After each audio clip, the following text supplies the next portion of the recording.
जी नाज़रीन, ख़बर आहे ज़िले घोटकी वारे इलाइक़े में रोमती थाणे की हद में रोमती वासी बचल गुनियो पंहिंजी बिरादरी के माण्हुनि खे ब्लैकमेल करण लाइ फर्स्ट ईयर के शागिर्द मज़हर गुनियो समेत 6 घर भातियुनि मथां रोमती थाणे ते अगवा जो कूड़ो केस दाख़िल कराए छॾियो।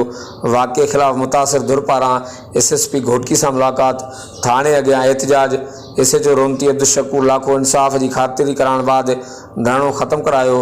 कूड़ी केस बाबत पोजीशन होल्डर शागिर्द मज़हर गुनियो ऐं SHO अब्दुल शकूर लाखो पारां मुज़ाहिरीन के इंसाफ़ की ख़ातिरी कराइण वक़्त छा चवण हो अचो तो ॿुधूं था।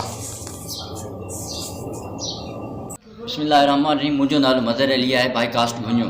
आऊँ एक शागिर्द आहियां, 11वीं क्लास में पढ़ा तो। 16 साल मुझी उम्र है। मुझो नालो एक केस में अची हुआ है। एक जो बचल गुनियो साफ़ी थो वो असां FIR कई है। मुझे मुझे बाबा ते, मुझे ब्रादर ते, मुझे कज़न ते एक कूड़ी केस किया, कूड़ो FIR किया तो भत्तो वठण की कोशिश में आए।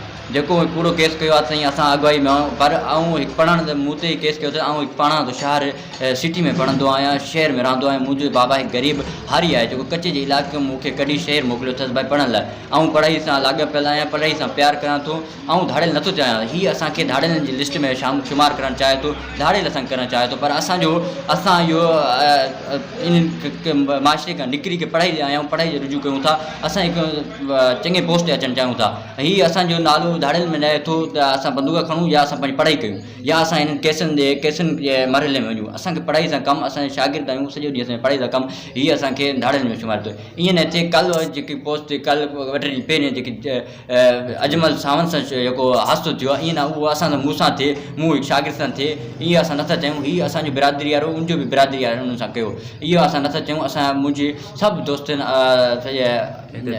जेके भी साफ़ी दोस्त आहिनि, जेके सोशल मीडिया जा दोस्त आहिनि, सभिनी खे हथ ॿधी अपील कयां थो त मूंखे इंसाफ़ मिले वञे, मूंखे मदद खपे, मूंखे इहो मुंहिंजी सॼी केस ख़त्म कयो वञे। जेको इहो साफ़ी आहे, इहो हिकु जाहिल अनपढ़ियल साफ़ी गुनियो थियो आहे असांजो बचल। इहो न हिनखे कोई शइ ख़बर आहे, न शऊर अथसि, न कुझु। इहो सिर्फ़ु ब्लैकमेलर आहे, ब्लैकमेलिंग करे थो, भत्ता अॻुवाणींदो आहे। ग़रीबनि जे साफ़ियुनि जो कमु हूंदो आहे, ग़रीबनि जी मदद करणु, पर हीअ ग़रीबनि खे तंग करे थो, परेशान करे थो। त ईअं साफ़ियुनि दोस्तनि खे अपील आहे त इन जे ख़िलाफ़ु मज़म्मत कई वञे। मुंहिंजे ख़िलाफ़ु मूंखे इंसाफ़ मिलियो खपे। महिरबानी। मां इंक्वायरी कंदुमि। मुंहिंजे ऑफिसरनि जी पॉलिसी आहे, मुंहिंजे SSP साहब जी पॉलिसी आहे, इहा त ज़्यादती कंहिंसां बि न थिए। ज़्यादती न थिए। ज़ाहिर आहे तव्हां हेतिरा माण्हू माज़ूर सभु वठी माज़ूर न्याणियूं वठी करे तव्हां थाणे ते आया आहियो, त ज़ाहिर आहे तव्हांखे तकलीफ़ आहे हिते आया आहियो। ख़ुशी खां को पंहिंजा नंढ ॿार कढंदो आहे छा? ख़ुशी खां निकिता आहिनि।